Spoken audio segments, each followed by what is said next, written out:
Olá pessoal, tudo bem? Hoje eu estou gripada, minha voz tá bem complicada, então eu não sei como é que vai ficar o resultado final desse vídeo. Mas vamos lá, é o meu prazo pra gravar. Toda a minha família ficou gripada, aqui em Porto Alegre o clima tá bem gelado, bem propício para vários tipos de gripes e doenças respiratórias, mas vamos lá. Eu gosto do clima frio, sabe? O problema é ficar gripada. Então, estou aqui para conversar com você sobre as minhas leituras terminadas e em andamento no mês de junho. E eu vou fazer aquela tradicional leitura de comentários que chegaram no mês. Lembrando que eu não tenho lido todos os comentários, eu seleciono alguns para ler, mas lembrando que individualmente eu sempre leio e respondo e presto muita atenção no que vocês estão me trazendo, certo? Beatan Vitam escreveu para o meu vídeo Anne de Avonlea, da coleção da Anne de Green Gables. Amei o vídeo, concordo muito com você, Paul é bem chatinho.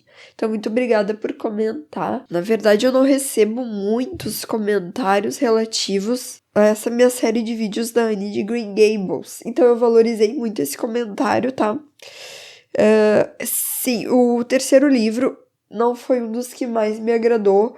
E alguns personagens, eu acho que ela deixa meio piegas. Obrigada por comentar sobre esse livro nesse vídeo.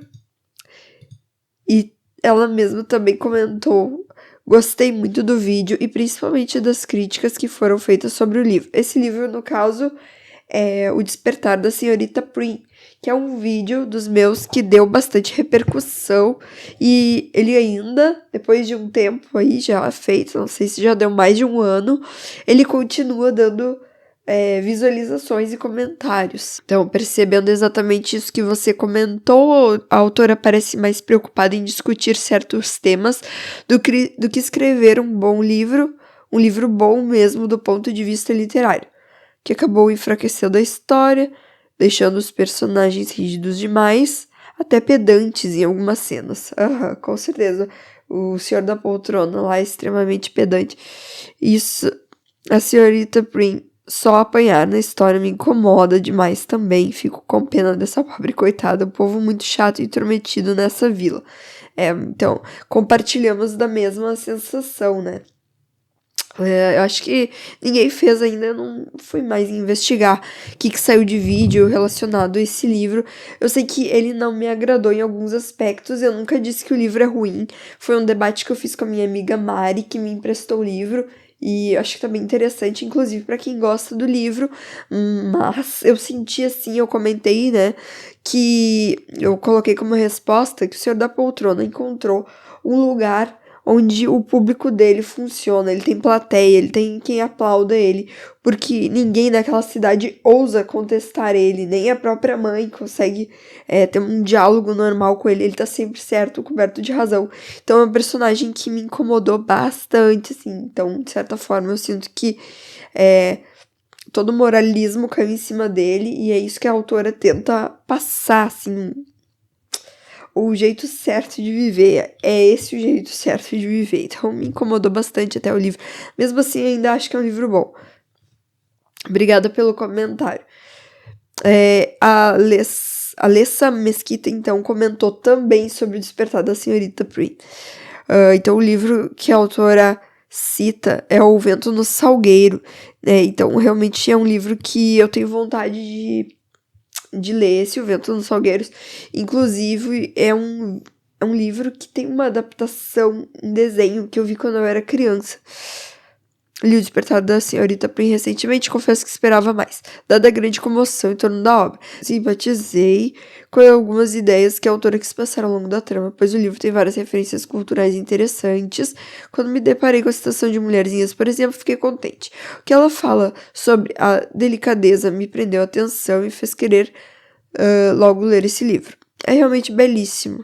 Então, aqui, Ale, eu fiquei um pouco em dúvida se tu tá falando, mas eu entendi que tu estás falando que belíssimo é um Mulherzinhas. É isso que tu tentou ler, quis ler por causa da referência utilizada. Então, sim, O Despertar da Senhorita Prim faz várias referências interessantes a outras obras, né? No vídeo a Mari até fala sobre um quadro, né, beneditino, que eu até tenho ali do outro lado, da Santíssima Trindade. Então, existem ótimas referências no livro, é verdade. Ela falou especialmente do Vento nos Salgueiros, né? Que tem esse momento no livro que as crianças dizem pra Senhorita Prim que os livros infantis, eles servem para ser apreciados e não discutidos. Aí eu fiquei um pouco assim, ok, é verdade. É verdade. A literatura, ela serve em primeiro lugar para nos divertir. Eu entendo isso. Ela serve em primeiro lugar para ser uma boa história. Ela não tem que ser moralista nem nada. E é justamente isso que me faz questionar O Despertar da Senhorita Prim. Porque não foi uma obra que ela criou para divertir, para distrair. Ela fez uma obra para ensinar. Entende? Então, o que ela critica no livro é o que ela acaba fazendo na própria obra. Então, muito obrigada por trazer esse ponto. Então, nos meus livros de conto, que foi o vídeo que eu fiz por último, a minha mãe comentou: sabe, não aprecio muito leitura, mas gosto muito dos teus comentários sobre os livros que tu lês. Então, muito obrigada, mãe, por comentar. Queria dizer que, assim, aproveitando a deixa que ela deu, muitas pessoas não gostam de ler. Eu convivo com muitas pessoas que não gostam de ler, sabe? Meu marido, minha mãe. E eu não acho, de verdade, que nenhuma dessas pessoas seja menos do que as pessoas que leem.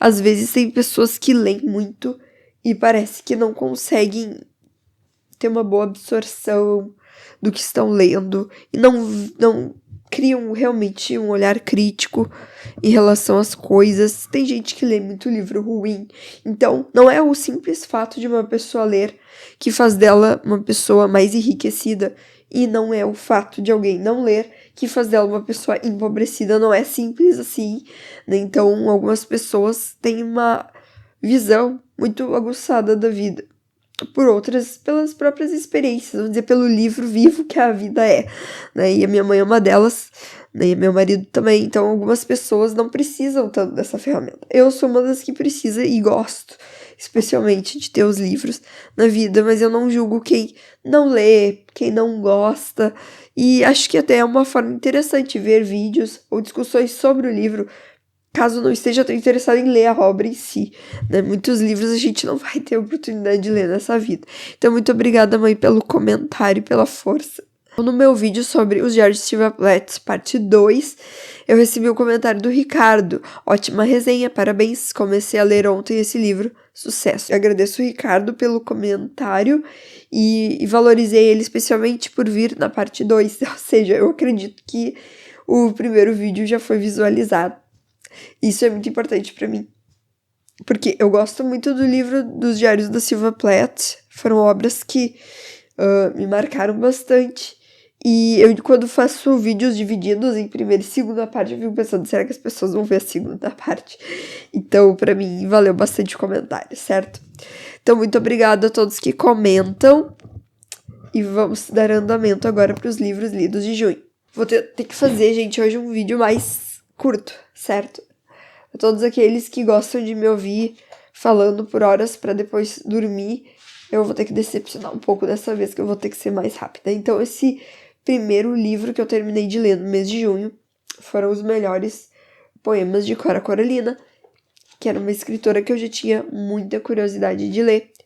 Eu gostei do que li, mas confesso que não se tornou favorito, certo?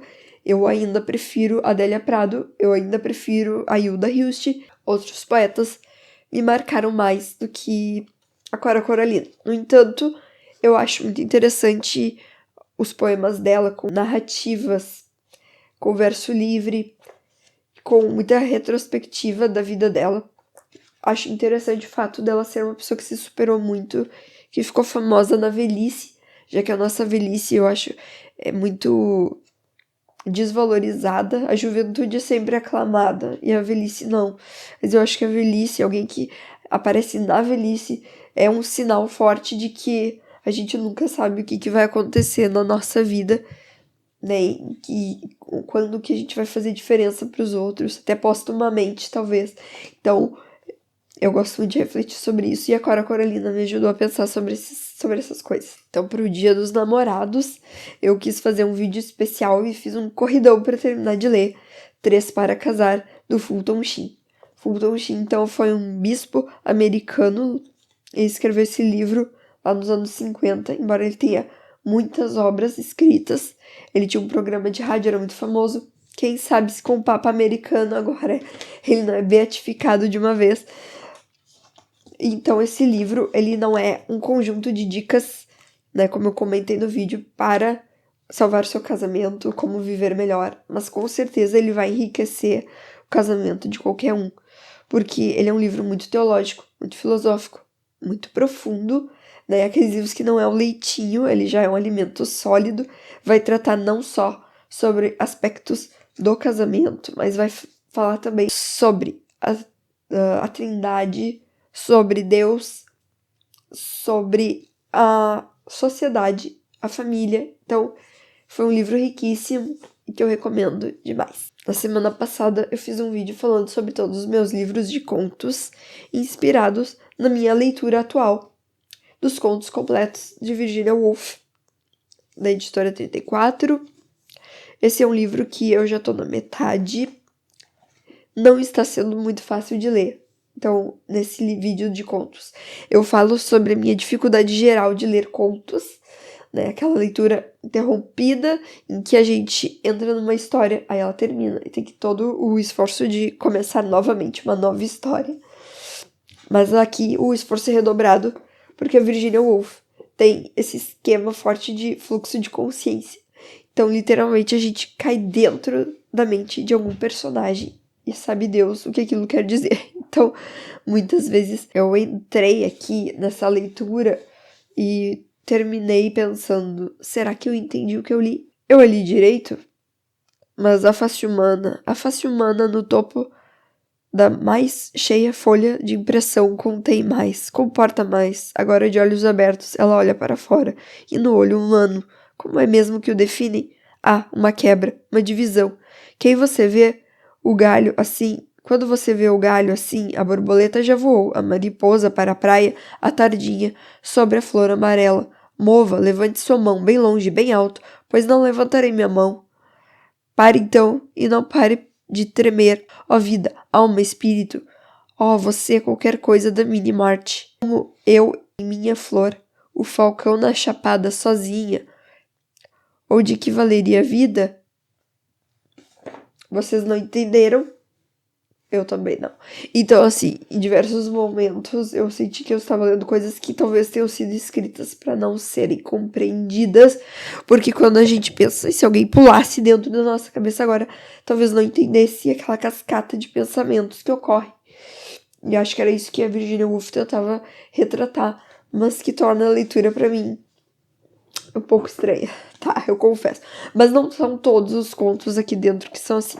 Outros eu gostei bastante, então quando eu terminar de ler, eu acho que eu vou ter um livro para recomendar para vocês, tá? E outro livro que eu estou lendo, eu acho que eu vou acabar antes da Virginia Woolf, é Lendo Lolita em Teherã, que é um livro que eu já tinha visto resenhas sobre ele. Então eu já estava muito interessada, além do que o próprio título do livro acho que já revela um pouco do tom da obra, né?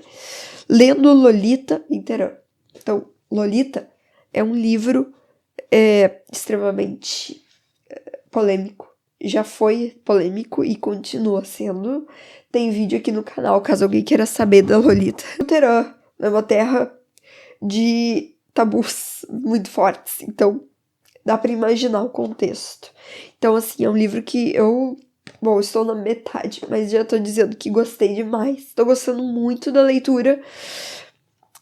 E essa conexão que a Azar faz com a literatura como um escape, uma libertação diante de um mundo totalitário. Eu achei isso muito grandioso. Me lembrou outros 2 livros que eu li, que eles vão em uma perspectiva muito semelhante. Tudo dentro dessa literatura de Oriente Médio, de mulheres que estão contestando a cultura da qual vieram.